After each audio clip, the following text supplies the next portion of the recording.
If anyone would like to share your first crane moment or what you appreciate about cranes, either those of you in the audience or if you'd like to share that in the chat.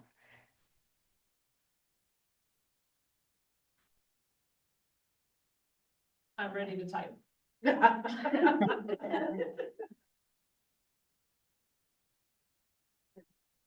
mean, I went to Nebraska. I started off with a bang. Wow, you sure did. We lived in Fairbanks, Alaska, where the cranes would come to migrate every year. So that was pretty fascinating. Amazing.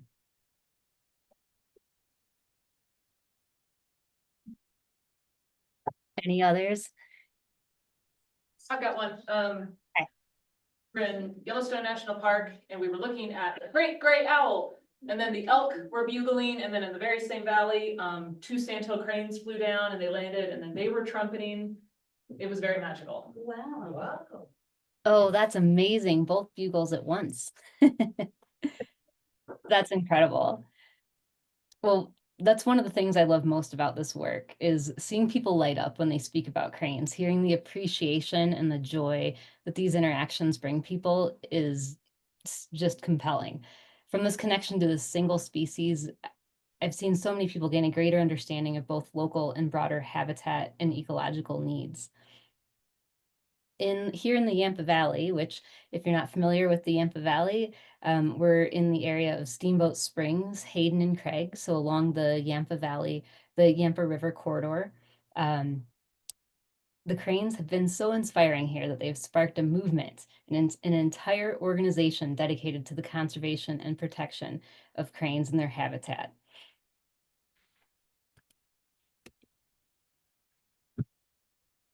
The Colorado Crane Conservation Coalition was formed in May of 2012 by Nancy Merrill and Barb Hughes.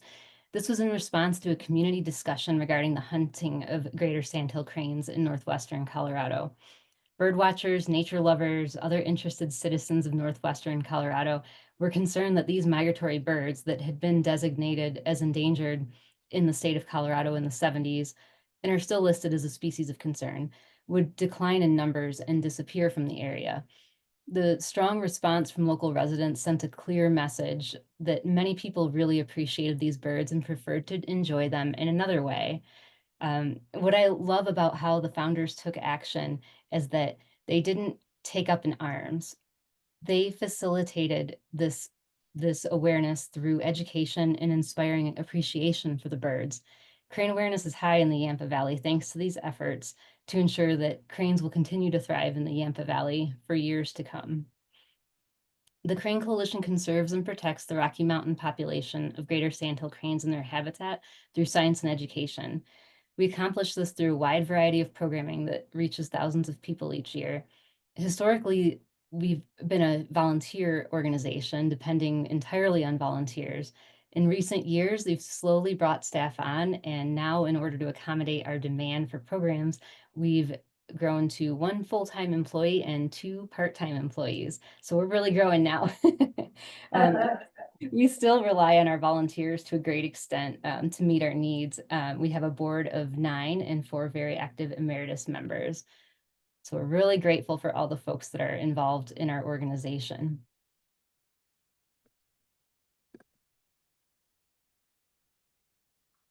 So we carry out this, how do we carry out all of this work? Our work is mainly divided into 2 buckets of education and awareness and conservation and research. We really strive to engage the community, both locals and visitors, in programs and contests that increase awareness and appreciation of the cranes. We provide community science and monitoring opportunities, and we work to improve habitat and foraging. Most uniquely, a lot of our programming really encourages creative expression and engagement in the arts through science. This is a really beautiful and we feel a very important combination. And there's really something for everybody in this programming. In our education and awareness category of programmings, we kick off things with a bang in the spring with Greater Sandhill Crane Week in the 1st of March. We start with several contests. We have a creative arts scholarship contest, a crane-inspired creative arts scholarship contest for local high school seniors within 2 counties.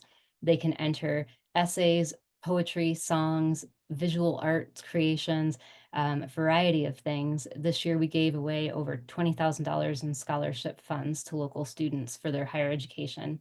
Our other contests are a first crane sighting contest. So we ask folks to submit all their first sightings, and that is a great data set for us to collect, as it really shows us when the cranes are arriving and where people are seeing them. So we hope to do more with creating some visuals of that data in the future. We also have our photo contest, a coloring contest for kids, and a poster design contest for teenagers. So we've got something for literally the entire spectrum of ages. We also do a lot of community events, and we have a third grade program. We go to all the classrooms in Routt and Moffat counties in the spring, and we're just wrapping that up this week. Our biggest education event is the Yampa Valley Crane Festival, which I'll go into more detail in a little bit. And then our crane nest camera. This live streaming nest camera really kind of bridges the gap between education and conservation and research. It really falls heavily into both of those buckets, and we'll go into that more as well. In our conservation and research programming, we conduct an annual fall staging count in order to give us a better understanding of the local population as well as the areas the cranes are utilizing. We have a Crops for Cranes program. We are leasing land for a Greater Sandhill Crane Sanctuary, and we, most importantly, collaborate on a number of projects with local partner organizations like wet meadow restoration projects. As a small organization, this gives us the ability to contribute to projects that are far beyond our scope. So we're always grateful for these really important local collaborations. All right, so before we dive in, I'd like to kind of contextualize the cranes that we work for within the bigger picture of cranes around the world. So there are 15 species of crane in the world. 10 of the 15 of these are considered threatened or endangered due to human impact. 2 of these species occur in North America. We have the sandhill and the whooping crane. So we have the most abundant, the sandhill crane, with over 1 million in the population, and the most rare, the whooping crane, with less than 1,000. Of the sandhill cranes, there are 5 recognized subspecies. We have 2 migratory species, the lesser and the greater. And of course, these species have a broad breeding range across the US and Canada and even eastern Siberia. The 3 migratory subspecies have more restricted ranges, and those are the Mississippi, the Cuban, and the Florida populations. The only crane that we have here in Colorado is the sandhill crane, and all of the cranes that breed and stage in northwestern Colorado are part of the Rocky Mountain population of greater sandhill cranes. We do see some lessers that are located east of the Continental Divide, but primarily our organization is concerned with the Rocky Mountain population that we have here. And of course, many of you, as you mentioned already, are probably familiar with the famous crane migration through Kearney, Nebraska in the Central Platte River Valley. These are primarily lessers from the mid-continent population. This is a mixed flock, but this is a different population than what we see here. And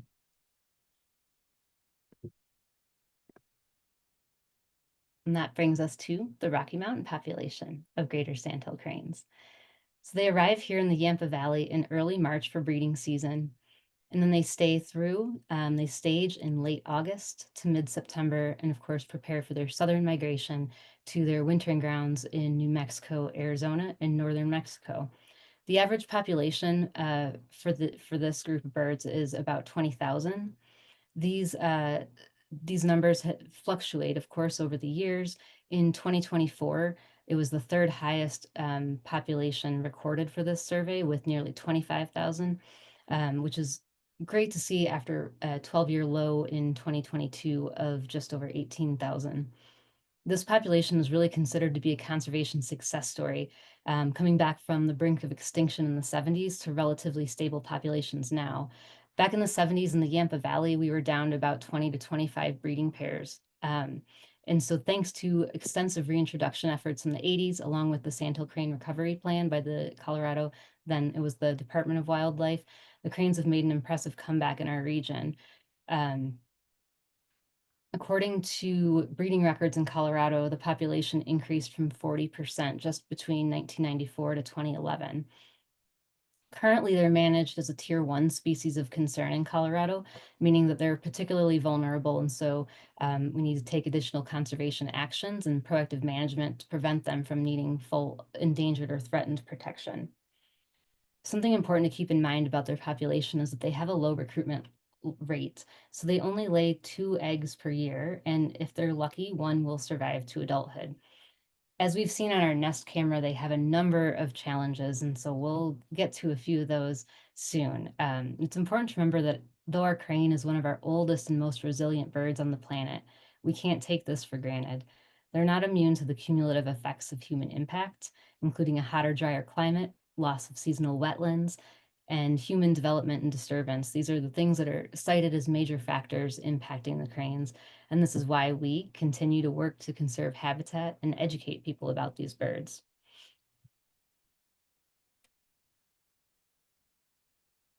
So of course, when we're conserving a species, we are concerned with conserving habitat.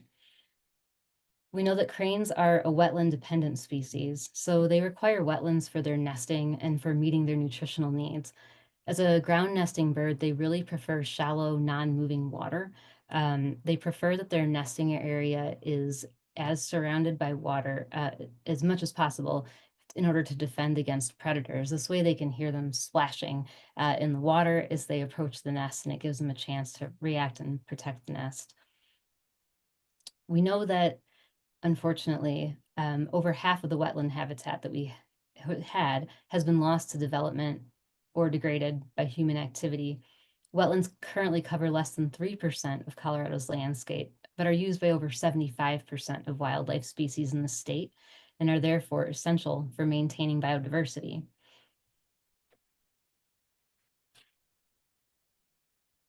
We like to think of cranes as an umbrella species. By conserving cranes and their habitat, we're also conserving a variety of other species as well. With the loss of wetland over time, cranes have become reliant on fields of grain crops to fuel up during staging prior to migration. Unfortunately, the production of local grain crops has decreased significantly. This results in loss of foraging opportunities during this critical time. Limited areas for staging is cited as one of the factors by the making cranes vulnerable by the state species management plan. And so we work to address these challenges. One of the most important ways that we do this is with our Crops for Cranes program. And here we partner with farmers to support their growth of grain crops. Crops for Cranes provides support for farmers, food for cranes, and viewing opportunities for the public. Since 2015, we've been working with state wildlife officials, conservation organizations, and private landowners to provide grain crops for cranes. In 2024, this program included 195 acres dedicated to growing crops for cranes. And from our monitoring, we've learned that cranes really appear to favor feeding in the grain fields that have recently been harvested. So this works well for the farmers. They're still able to derive an economic benefit. We're really grateful to have these opportunities to view sandhill cranes during fall staging, because this is an important role in educating the public about cranes and the important role that agriculture has with wildlife conservation. This is the best opportunity that we can give folks to get up close and personal and really watch all of these behaviors in real time.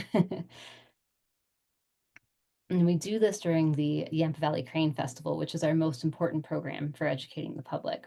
We offer guided crane viewing tours and bring people to some of these grain fields so that we can watch them eating, dancing, and socializing.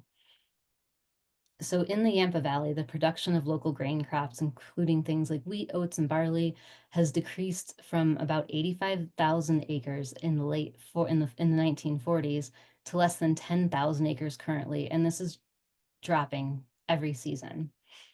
So of course, this means there's less food for cranes during staging. And this is when, the young of the year really need adequate nutrition for successful migration. If this continues to decrease, cranes might spend less time in the Yampa Valley and eventually leave altogether. This would be a huge loss for our local biodiversity and for the ecotourism that the cranes generate.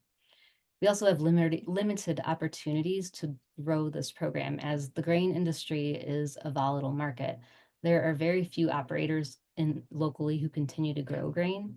And to bring someone on, it takes a really unique formula of very costly machinery, well-honed skills, and access to land in an area that the cranes utilize. So there is opportunity in this changing landscape. We increasingly are working with folks who are interested in ways to integrate soil and ecological health into their practices, including biodynamic and sustainable farming practices. To that end, we are currently leasing land for a Greater Sandhill Crane Sanctuary. This is located in the heart of crane country in the Yampa Valley. So in Hayden, Colorado, where we consist in an area where we consistently count the highest number of cranes in the fall. This is where this land is located. And our goal is to provide forage for cranes as well as viewing opportunities.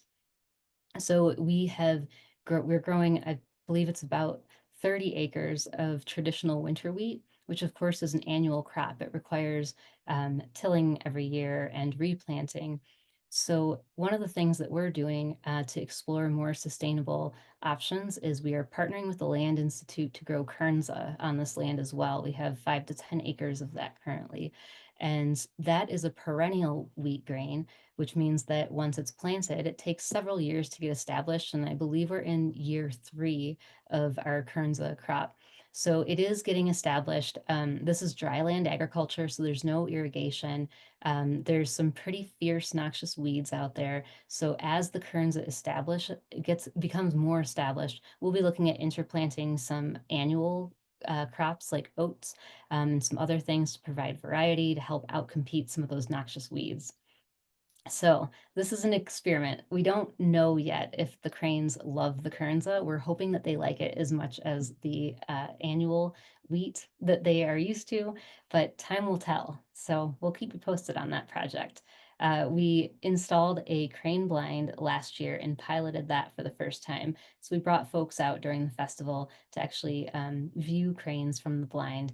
And they were in the wheat at that time. So the wheat fields move on this land every year. So this year we might be able to set it up in a place where we can see if they're going to be interested in the kernza, which would be great. Another activity that we do prior to our festival in mid-August is our annual fall crane staging count. So peak crane numbers occur here in late August through mid-September. And we started this 3 years ago. This will be the 4th year for the purpose of having a better understanding of our local population and the ability to examine long-term trends. A lot of folks are asking if the population has been impacted by climate change and, phenological mismatches and things like that.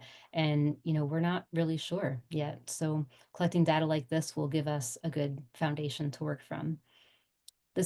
This project also helps us to identify which areas the cranes are utilizing throughout the Yampa Valley so that we can prioritize and identify different places where we may want to work on supporting habitat and forage needs. These surveys are based on polygons and count areas that are the same as the U.S. Fish and Wildlife Service uses in their annual fall population survey, which is conducted later in September. We do this earlier so that we have a better idea of the local population, as by the time that survey comes along, we feel like more of our local cranes have migrated out of the area, and we're seeing more of the visitors coming down from more northern part of the range on their way through. So both of these data sets provide really helpful information for us. And now I'm going to switch gears to our biggest education program that I'd like to highlight. We're going to our 14th year of the Yampa Valley Crane Festival.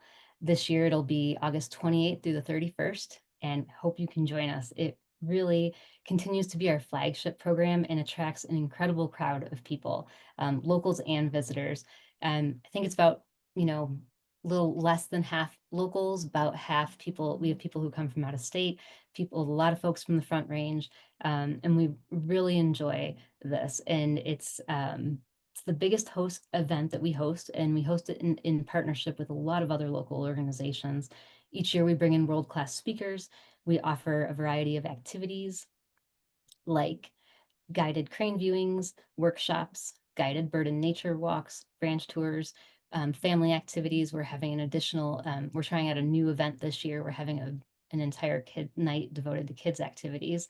We'll be screening the Molly of Denali crane song episode, and following that up with a lot of fun activities for the family.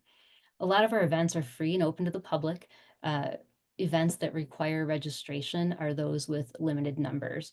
So altogether, it's over 40 events that happen across the Yampa Valley, so from Steamboat to Hayden to Craig. Our headquarters are at the Bud Werner Memorial Library in Steamboat Springs. And our schedule will be posted on July 1st with registration going live on July 15th. Here's a list of some of our past keynote speakers to give you an idea of a lot of the folks that come to the festival. A lot of these are return visitors to us, and so we're really grateful to get this breadth of scientific knowledge together in one place. And this year,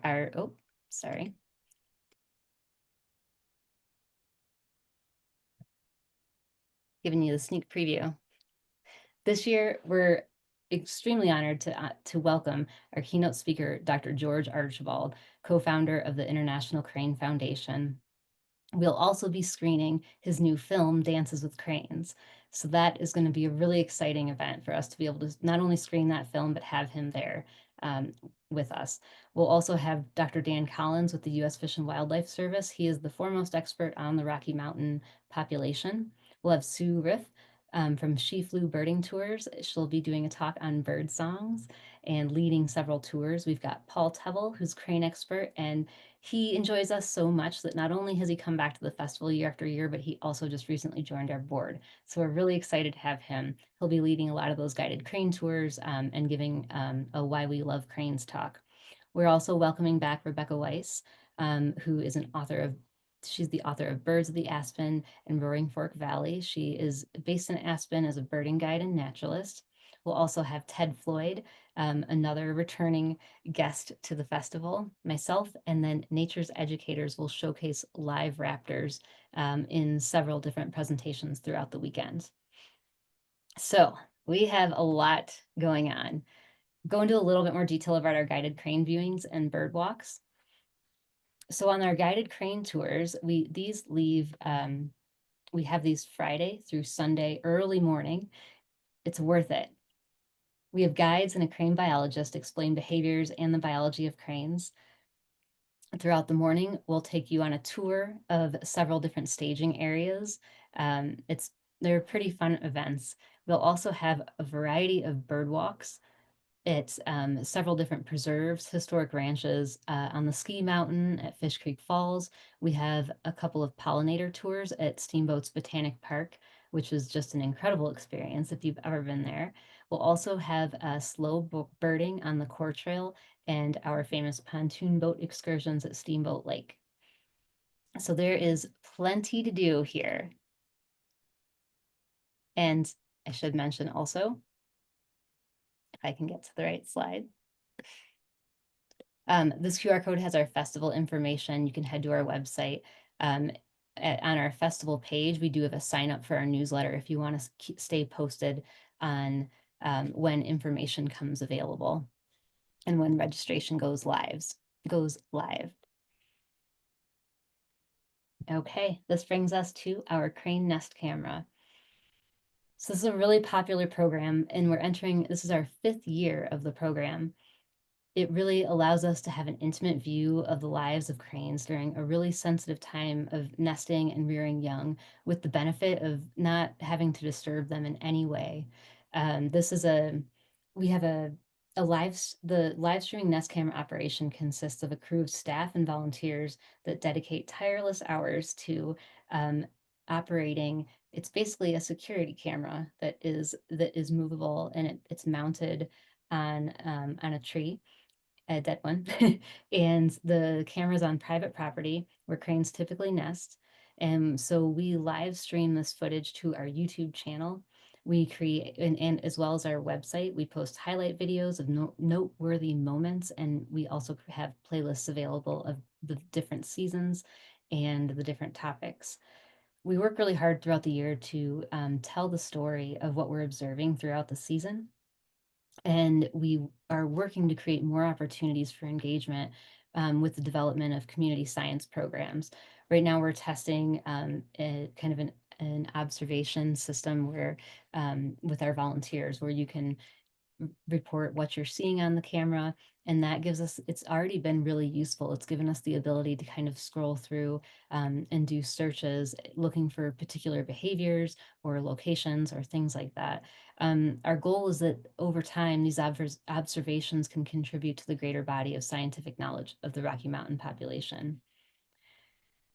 Every year is completely different. Some years we've been really fortunate to have a great view. The cranes have been successful, and it's just worked like magic. Other years have been rife with drama and disappointment, and such is the natural world. So when we're viewing wild animals, of course, it's unpredictable. We don't know what's going to happen.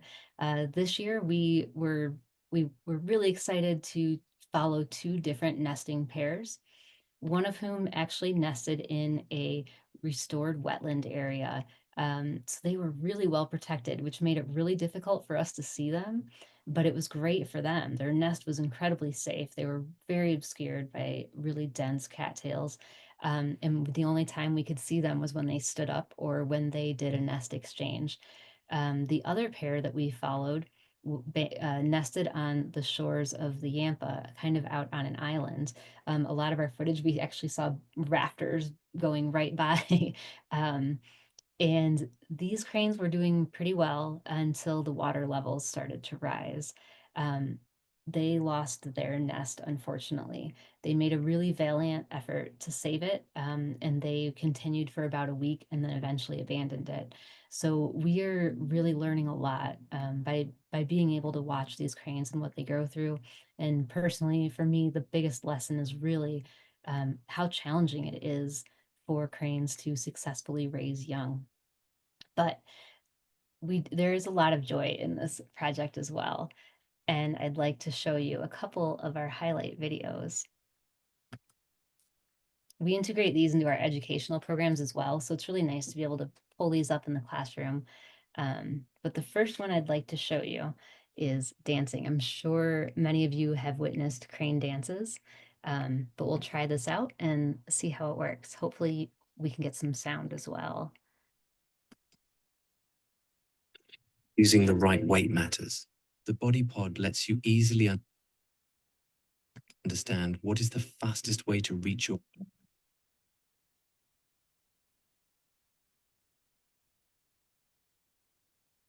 So this video is of our crane pair that nested in the wetlands. And this was taken just as they started dancing. I'm sorry, just as they started nesting.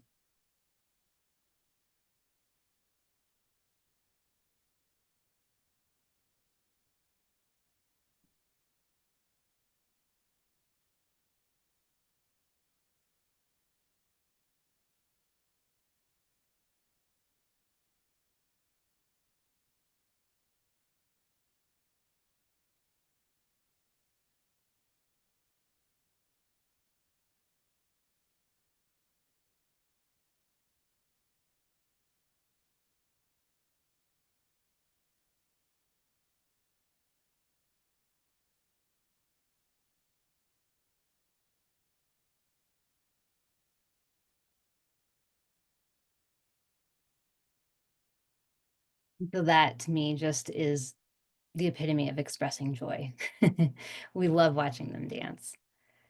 This is the other pair that nested on the river.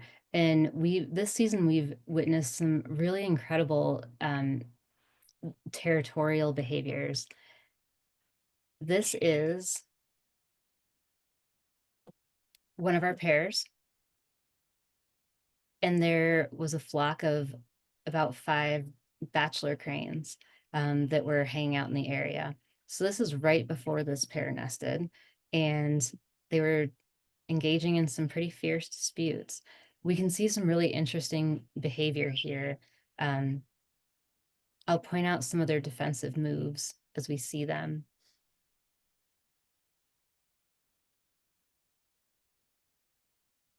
So that is considered a ruffle threat. It's a pretty high intensity move.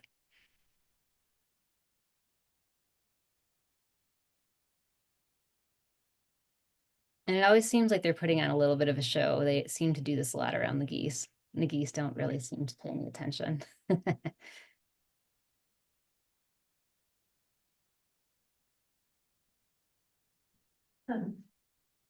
So there they've chased off one of the bachelors, who came right back.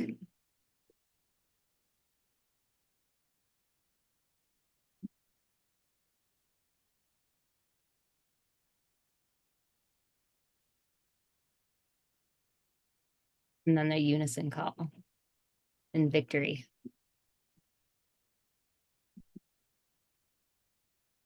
But they're not quite done.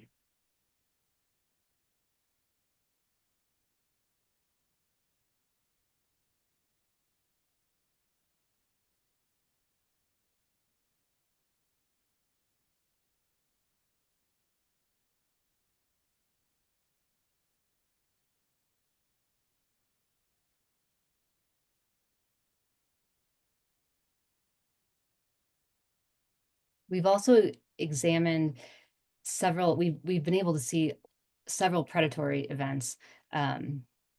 This one was a successful nest defense.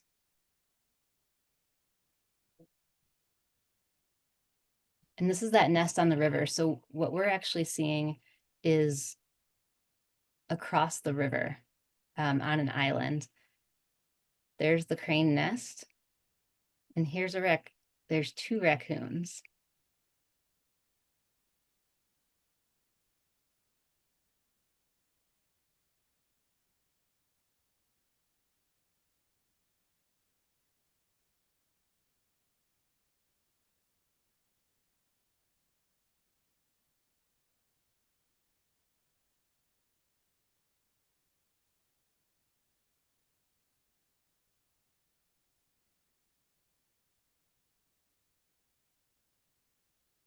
And she successfully chases it off.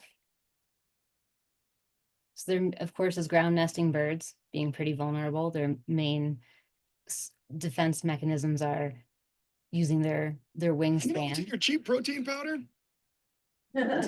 Powerful blow, as well as their beak. They can strike at predators, and then their claws.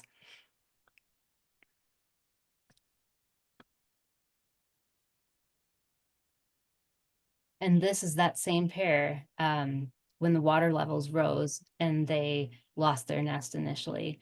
We thought they were done, and they continued to stick around and build up the nest. They're pretty aggressively tugging at the vegetative material. It was a really impressive feat. They managed to build their nest up, and we thought the eggs were gone, and then sometime within the first day of watching them, we observed that there was still at least one egg present. It could have remained viable if it was in the early stage. And they were successful in building it up, but then, as I mentioned, they did eventually leave the nest. They're still in the territory, engaging in a lot of territorial disputes, but if not re-nested.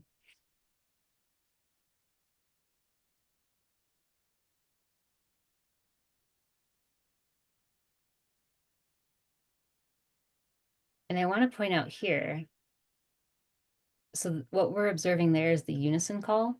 And so that is really our only opportunity to differentiate the male from the female. The male has one single call and his head goes kind of straight up. And then the female responds with two shorter calls.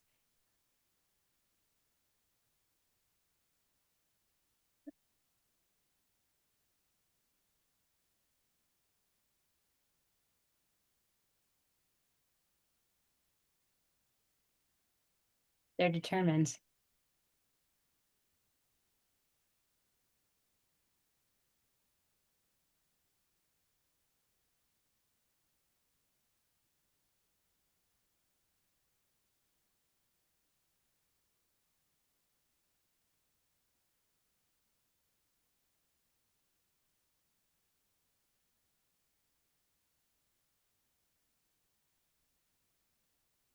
You can watch this footage on our YouTube channel or through our website. And again, some years we're really fortunate. This year we are actually the other pair that nested is in the really secluded wetland area. They unexplainably abandoned their nest. We don't know why. We didn't see anything happen, but they are also off the nest, and we were able to confirm that the nest is empty. So we don't know what happened there, but that pair did seem like a really young and inexperienced pair. So it's possible that the eggs weren't fertile. It's possible they got predated. They could have become broken. There is some footage where we thought that perhaps the cranes were removing eggshell remnants, but we really just can't be sure. So we're just guessing at this point.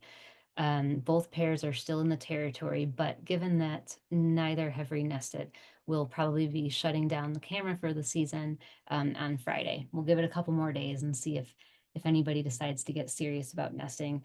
From what we've observed, they tend to engage in faux nesting behaviors afterwards. They typically copulate right after they lose the nest, and then we observe them staying in the territory, and that's about it. It's just, they continue to forage and practice making a nest here and there. And then if there's no nesting that happens, then we'll shut off the camera. So it's always disappointing. We hope to see those beautiful little fluffy cinnamon colored chicks. But we do have a lot of footage of past years where the cranes have been successful in hatching both chicks. And what's really interesting about them is that some years they have stuck around for a couple weeks and we've gotten great footage. Last year, the nest that was successful, they really were off to the races right away. We only caught glimpses of them in the morning while they were feeding, just for short periods of time, and then they were gone. So like I mentioned, every year is different, but I'd be happy to answer questions about the Nest camera in just a moment. So you might wonder how we accomplish all of this work. Well, we have an incredible field of volunteers and supporters, and we're really grateful for all of these folks. If you're ever in the area, come join us. We we have quite a dynamic group. We do a variety of things. We bake crane cookies. We dance in the 4th of July parade. Uh, our volunteers make the festival possible. With the small staff that we have, there's no way that we could pull off that big of an endeavor without the help of all of these incredible folks. I've really come to have a deep respect for CCCC's work. I was involved as a volunteer years before I ever came on as an employee, and their their reputation has just grown in the community over the years. I've got the great honor now of helping to shape this work alongside with these many passionate people who are involved in this organization, and for that, I'm grateful. And last, I'd like to hear it for the cranes. We're incredibly lucky to have them. We really need people to know about them and appreciate them so that we can ensure that they continue to be part of our culture and ecology. Always welcome to reach out. I've got our website listed below, the QR code for our website and our email address. So with that, I would love to open it up for questions. Woohoo!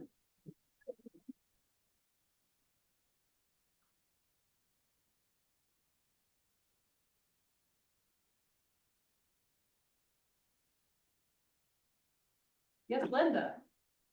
So you mentioned that they've lost a lot of their, the cropland that they've have foraged on. Is that because farmers switched to other crops or farms failed? Mostly switching to other crops as far as I understand it. The grain market is really volatile and it's difficult to stay in. The economics just are not steady. Folks can plant something in one season and by the next they can't get anything for it. So it's pretty it seems like it's been a pretty risky business to stay in. And it's just getting harder and harder for folks. There are only a couple of operators in our 2 counties who are currently farming grains. And, when we've brought them together to kind of talk about what we can do to support them and how things are going for them, they really talk about the unpredictable nature of the grain market. and how difficult and it is to get machinery, how expensive it is to fix, how hard it is to find parts. So all of these things combined just make it really difficult. We do have a couple folks who are engaged in sustainable practices and permaculture practices. And, we have one farmer that we've been exploring who has he actually farms pigs, and he is interested in growing forage for them and wants to also support the cranes. So we may be able to work out something. There are a lot of folks doing some no-till drilling as well. So that's kind of what he's looking to do. He doesn't want to actually harvest the grain, but by growing it, and having it and then cutting it, leaving it there for when the cranes are staging, and then grazing the pigs in it afterwards. It's possible that that might be kind of a new model, and something that we're hoping we'll have success with. So there's hope on the horizon, but it is concerning, and that is one of the two main factors that are cited in that state management plan for what makes them vulnerable. Because, regardless of what migratory species or what migratory population they're part of, they all need that stopover habitat. They all need staging habitat. And of course, if we don't have the full picture, then they are vulnerable. Thank you. Megan, I'm not sure if you see in the chat, but somebody asks, do you do any banding of your cranes? We do not. Apologize, I didn't see that chat. It was a little hidden, but we have observed some banded cranes in the area, and when we've sent them in, where it's always so interesting to hear, where they were banded and where they've been going. Last year on one of our guided crane viewing tours, we saw one that was banded, and we sent it in to Dan Collins, who's coming to speak this year. He's the main point person for banding of this population, but we don't currently do any here. It's something we've talked about and we've been interested in, but of course, that would take partnering with Fish and Wildlife Service. And we have another supporter in Craig who has a pair on their ranch that nest every year. That crane also has a band. She knows that that crane was banded in Monte Vista and has been coming back to their ranch every year for many years, and they are typically successful with raising 2 colts each year. So it's really valuable information. And I believe in this population, the last number that I heard was that there were about 30 banded cranes in this population. What is a baby crane called? So there's always some debate on this, but when they're first born, we can call them chicks. Within the first few weeks, and thereafter, we'll call them colts, named for, of course, their leggy likeness to horse colts.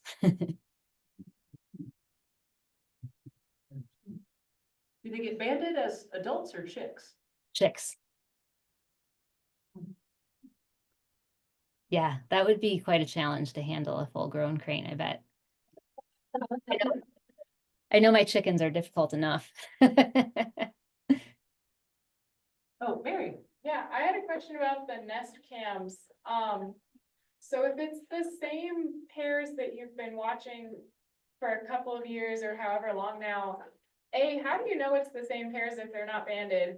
And B, what happens to the chicks that they successfully raised? Do they come back with the parents to the Yampa Valley, or do they not? Do they go somewhere else, or do they go out on their own? Like, kind of interested in the saga of the chicks that were successful from the crane cams. Yeah, that is one of the biggest reasons that we wish that they were banded, or that, if we could band anybody, that's who we'd want to band, as the chicks that were born, so that we could see if they're coming back. Typically cranes, the crane colts will make that first migration back with their parents and then split off on their own into bachelor flocks. We aren't certain, of course, that we're seeing the same pairs year after year. The main way that we guess is by the territory that we observe them in. So this year we thought we were potentially watching one of the pairs from last year. But then when they nested in a different area, and by their behaviors, we really determined that it was not a pair from last year because they were so inexperienced. They just really didn't seem to have it quite down. Typically, when we've watched the nest exchanges, so the male and the female both take turns on the nest. And when we see those exchanges, there's usually unison calling. They usually tend the nest together for a little bit. The pair that we were observing this season, they were completely silent. They didn't engage in any nest tending. Their exchanges weren't quite regular, but it, as the weeks went on, they seemed to get the hang of things. Um, we can speculate about, were they born in the wetlands, and are these cranes that were born here that we're seeing return? The two pairs that have lost their nest have both gone back to the nesting area where pairs have nested in previous years. Um, and I know from my own experience with my chickens at home that they will, if you take down a coop and you build a new one, they'll kind of, they can go back to where they used to roost. And just kind of those observation experiences make me think that they they must be familiar with this wetland for some reason. But yeah, we can't be sure without banding, and so that would be wonderful information to have, because then we'd really have a better idea of the success rate and where they're wintering, where they're stopping over, how far they're traveling. It would just all be such wonderful information to have. So, if that data is really, really valuable. Did that answer all of your questions? Yes, I always have other questions though, actually. Happy to answer more. Whooping cranes, and I don't know if you know about this or not, but with the whooping cranes then having such a smaller population and with banding being such an important piece of information, do you know if they banned other cranes like the whooping cranes? Just curious about the banding. Yeah, that would be a conversation for the International Crane Foundation. They have an incredible conservation and reintroduction program. And I would assume that most, if not all of them, are banded. I'm sure there's much more extensive banding within that population being endangered species, but I really can't speak to that, unfortunately. Thank you. Of course. There's a really interesting, if you're interested in learning more about whooping cranes, Mike Forsberg has a podcast called The Whooper Chronicles, and he interviews a lot of folks involved in whooping crane conservation, including folks doing the flyovers, folks in the ICF's conservation program. And there's just a wealth of information in those about whooping crane conservation. I'd recommend it. I like podcasts.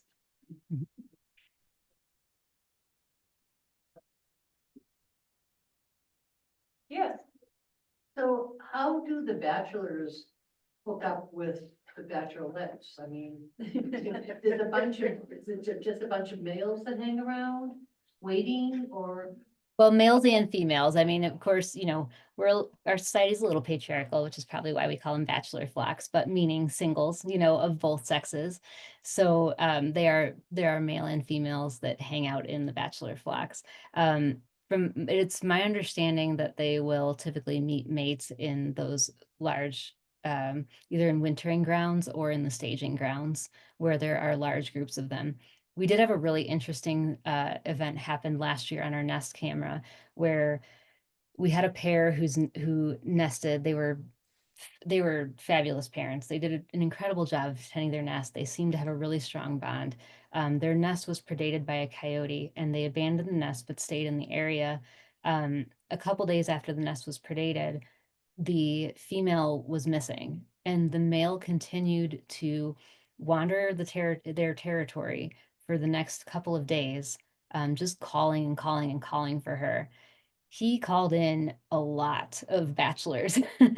There were all of a sudden there were a lot of bachelors in the area, and we consulted with a couple of crane biologists that we work with and said, we were like, is it possible that he could that he could remate? Is it likely?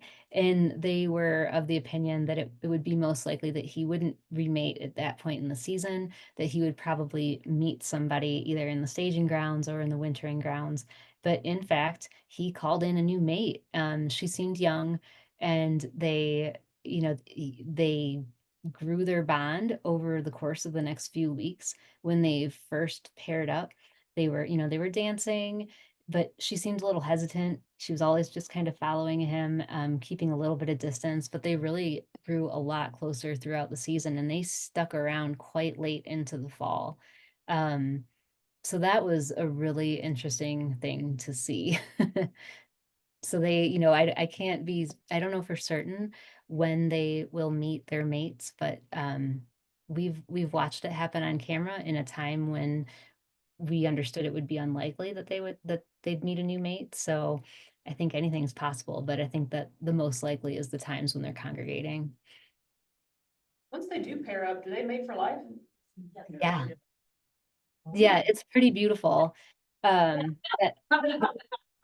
Listening just to that. But of course, yeah, they're definitely not like elk. Um, they do typically mate for life, although in the instance that we saw, when the mate, and we did later find out sadly that the mate was killed by, we believe it was her.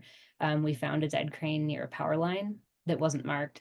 We then had called the electric company, and they later in the season came out and marked those lines.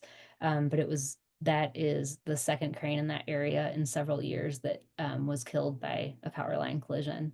So in events like that where they lose their mate, we have strong evidence that they will remate.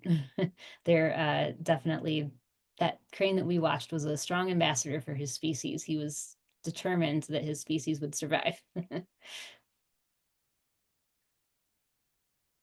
Oh, yeah, John. Do cranes suffer from avian flu? Yeah, they do, unfortunately. The International Crane Foundation did a great webinar on this back in the spring, and kind of looking at it, it became prevalent a couple of years ago, and I had my eye on it locally, because I keep chickens, and so I've stayed in loop with what types of birds were being affected and the incident reports that were being reported around the state. And I had not seen any sandhill cranes, so I was wondering, but I was aware that the avian flu was affecting waterfowl species. We did learn this spring of the tragic incident of over 1,000 birds in Indiana that died of avian flu. And so we were really, really worried with the coming migration season, that this population would be affected. And knock on wood, we have not seen that. But it's certainly something to look out for. And we encourage folks to practice biosecurity measures, report dead birds if you see them. If they're domestic, report them to the state vet's office. If they're wild, report them to the CPW office, and just be aware. And, for my own biosecurity measures, I have Lysol in the car. If I go, I have boots that are dedicated just to my barnyard that I don't wear out and about in backcountry places or when I'm exploring. So just, it doesn't hurt to take those extra precautions to help keep our bird populations safe. Linda. Are sandhill cranes still hunted?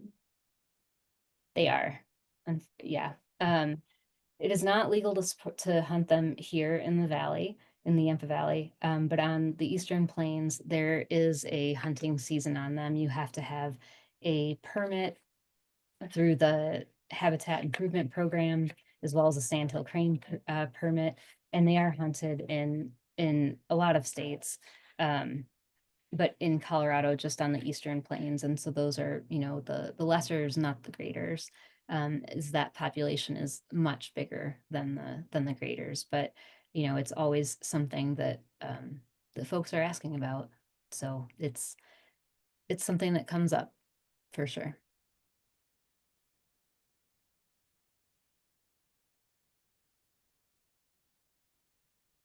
Last call. Thank you, Megan. I don't think we've got any more questions in the room or in the chat. Appreciate you being here. Thank you. I'm grateful to be here.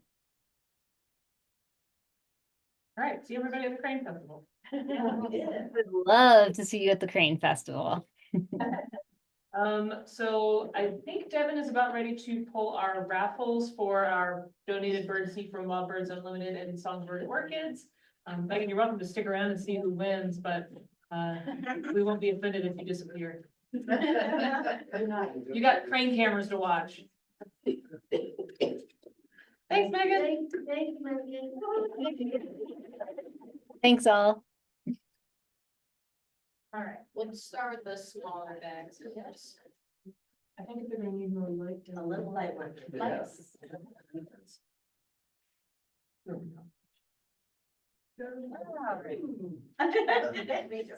All right, first one, 826-4449. All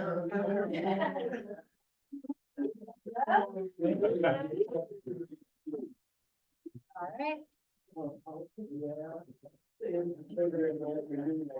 826-4491. Yeah.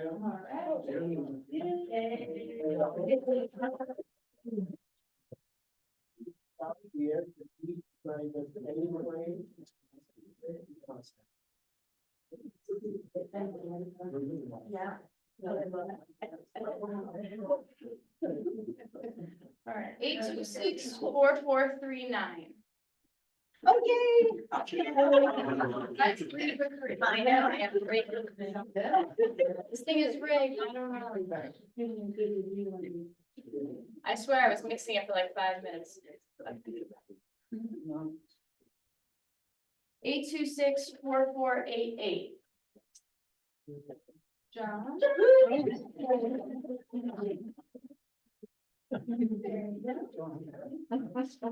All right. Cheers.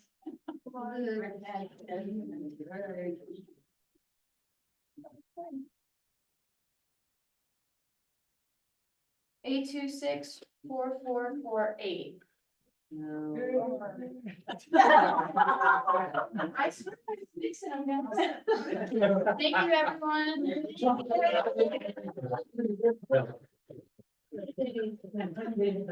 I want to hear about some backyard birds now.